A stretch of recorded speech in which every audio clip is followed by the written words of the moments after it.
bienvenue sur Live Channel, votre chaîne qui décrypte l'actu et les grands événements d'Afrique et du monde. Direction Bruxelles, où Félix Antoine Tshisekedi Tshilombo a surpris tout le monde avec un geste fort envers Paul Kagame. Il a tendu la main pour ce qu'il appelle la paix de braves.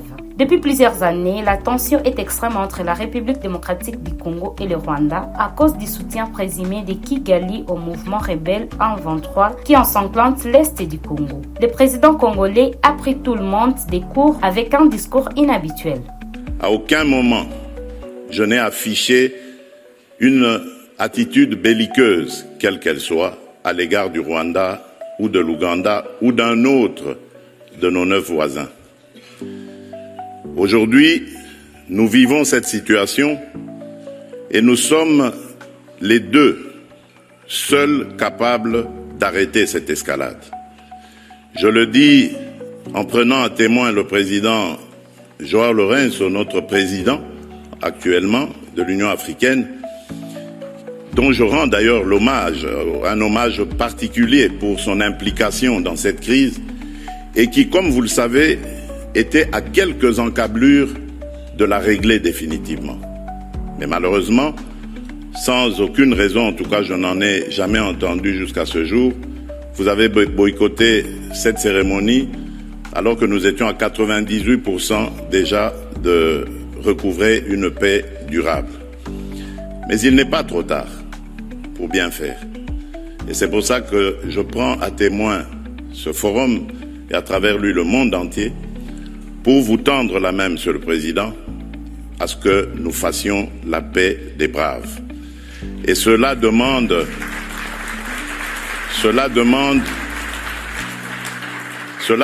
que vous donniez l'ordre aux troupes du M23 qui sont soutenues par votre pays d'arrêter cette escalade qui a fait suffisamment de morts comme ça. Nous les comptons par millions depuis des années. L'histoire nous jugera. Il est temps d'arrêter et de nous tourner vers la paix et le développement. Je remercie le président Cyril Ramaphosa qui est venu à nos côtés, qui n'a pas hésité à envoyer ses troupes, dont d'ailleurs certains éléments sont tombés sur le champ d'honneur dans notre pays, au front, ce qui nous oblige à rester définitivement reconnaissants envers la République d'Afrique du Sud et des autres républiques sœurs de Tanzanie et de Malawi qui avaient aussi contribué à des troupes. Mais je crois que l'Afrique aujourd'hui a besoin de passer à autre chose, Monsieur le Président Paul Kagame, et nous en sommes capables. Prenons simplement le courage de nous regarder en face, de dire ce qui ne va pas et de prendre les décisions les bonnes pour nos populations. Et donc, le plaidoyer que j'avais prévu pour appeler à des sanctions, je préfère le suspendre pour le moment, en attendant évidemment d'avoir la réponse du président Kagame. Pour Félix Tshisekedi, il suffit d'un seul geste de Kagame au M23 pour mettre fin aux hostilités. Tout cela devant les témoins de taille, le président angolais et sud-africain João Lourenço et Cyril Ramaphosa, mais aussi le conseiller spécial du président américain pour l'Afrique, Massad Boulos. En prenant la parole, Paul Kagame tacle Tshisekedi en face. Nous sommes ici pour discuter de partenariat, mais l'essence du terme varie selon les personnes. Pour certains, il s'agit de donner des instructions et de faire des conneries. Pour d'autres, il s'agit de se plaindre. Alors cette main tendue marquera-t-elle le début d'un vrai rapprochement entre Kinshasa et Kigali? Une question se pose. Ou bien restera-t-elle un simple coup de communication? Dites-nous ce que vous en pensez dans les commentaires. Abonnez-vous à Live Channel et activez la cloche de notification pour ne rien rater de l'actualité politique et internationale. La République démocratique du Congo vient à Bruxelles avec une conviction simple. Nous offrons des solutions.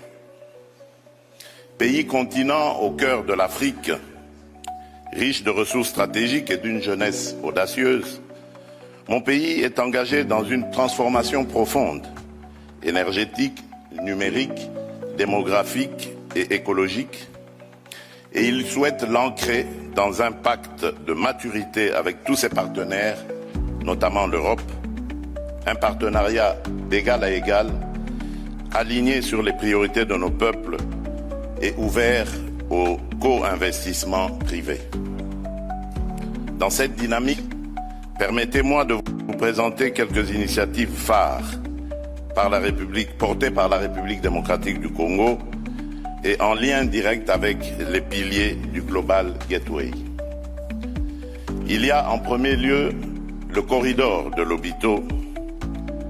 Aux côtés de l'Angola et de la Zambie, la République démocratique du Congo s'est engagée à faire de ce corridor un levier d'intégration régionale, de souveraineté logistique et d'industrialisation.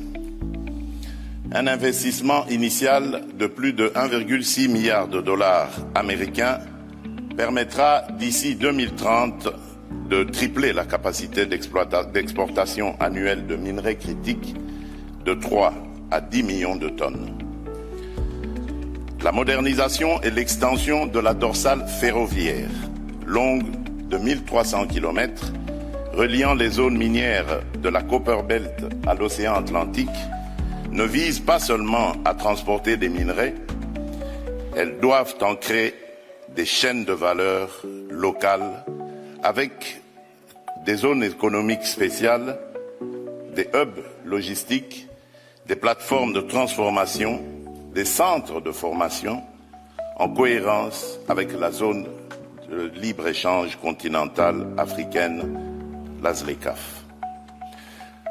Notre objectif est clair, transformer davantage en Afrique, créer des emplois de qualité et fluidifier les échanges continentaux.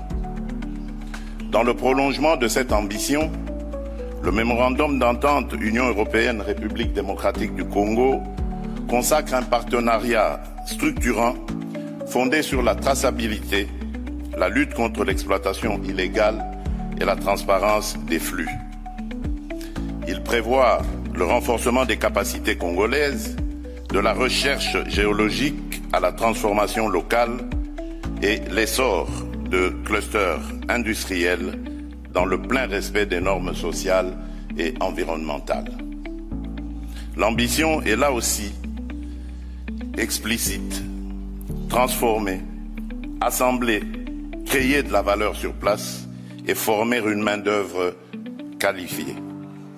Cette dynamique va s'appuyer sur des infrastructures complémentaires, notamment logistiques et énergétiques, à commencer par le corridor de Lobito, mais aussi le futur apport du projet du Grand Tinga.